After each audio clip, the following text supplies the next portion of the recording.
फेरि पनि स्वागत छ यहाँहरु सम्पूर्णलाई मेरो नयाँ रेसिपी भिडियोमा। र आज चाहिँ म गिरिराज कुखुराको चाहिँ सुप बनाउन गइरहेको छु र तपाईहरुलाई के कस्तो लाग्छ अन्तिमसम्म हेरिदिनु होला भन्दै यहाँ कराई तातिसकेको छ र कराईमा मैले तेल राखेकी छु। त्यसपछि मैले यहाँ मेथी राखे,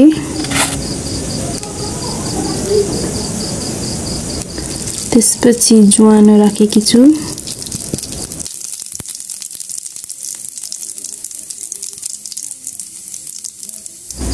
मसलाहरु कालो कालो भइसकेपछि यहाँ मैले मासु राखेकी छु। मासुलाई चाहिँ तेलमा मजाले चलाउने।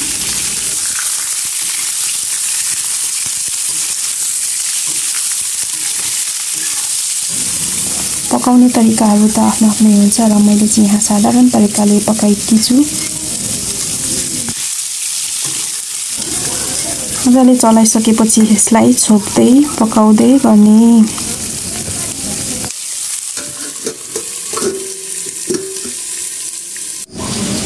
अब मैले यसमा बेसार एड गरेकी छु। मलाई चाहिँ एकदम मजाले बेसार लगाएर तरकारी बनाउन मन पर्छ र त्यो सादा सादा देखिने तरकारीहरु चाहिँ अलिक हेर्दा पनि खाउ नलाग्ने हुने भएकोले म चाहिँ बेसार चाहिँ मजाले हाल्छु र हेर्नु त कलर कस्तो राम्रो देखिएको छ।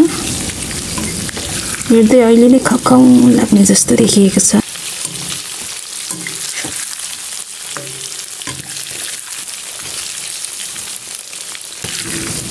मासु मजाले रातो भइसकेको छ। हेर्नु त मजाले खरिएको छ।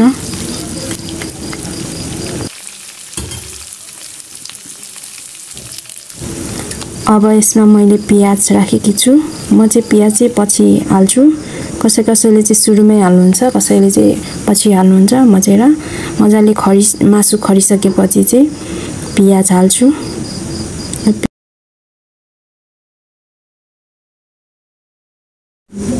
अब फेरि यसलाई छोपिदिने, एकछिन छोड्दिने।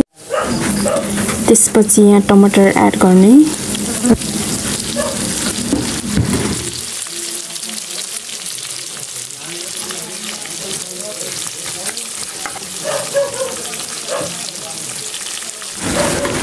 टमाटर पकाउनको लागि फेरि छोपिदिने र एकछिन पकाउने।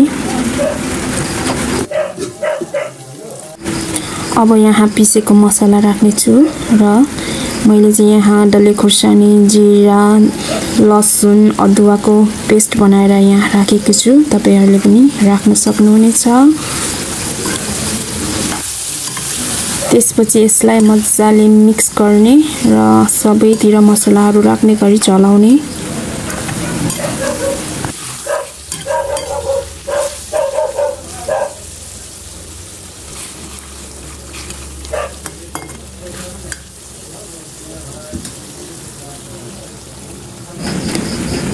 त्यसपछि मैले यहाँ स्वाद अनुसार नुन राखेकी छु।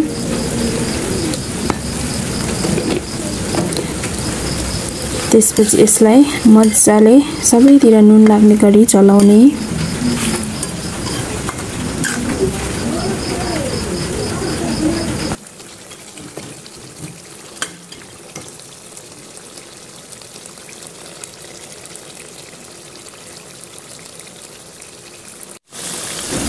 मसलाहरु मजाले पाक्नका लागि लो फ्लेममा यतिकै राखेर पकाउने।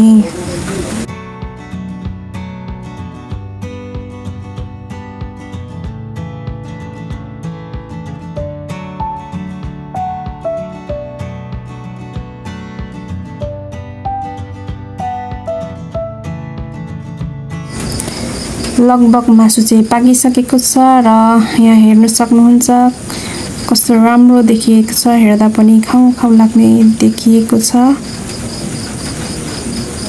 कसैलाई चाहिँ कुखुराको मासु मन पर्छ कमेन्ट गर्नु होला।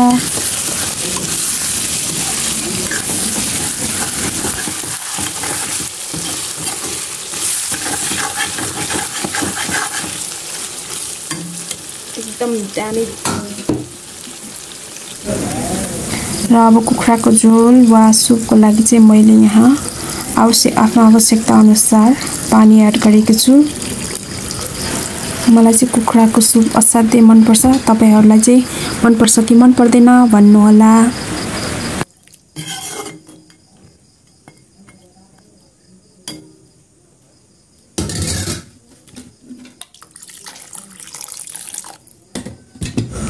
अब यसलाई चाहिँ उमाल्नको लागि छोड्दिने र यहाँ चाहिँ मजाले उम्लिसकेको छ र यसमा चाहिँ मैले धुलो मसलाहरू घरमै बनाएको धुलो मसलाहरू एड गरेको छु र त्यसपछि यहाँ थोरै टिमुरको धुलो हालेको छु।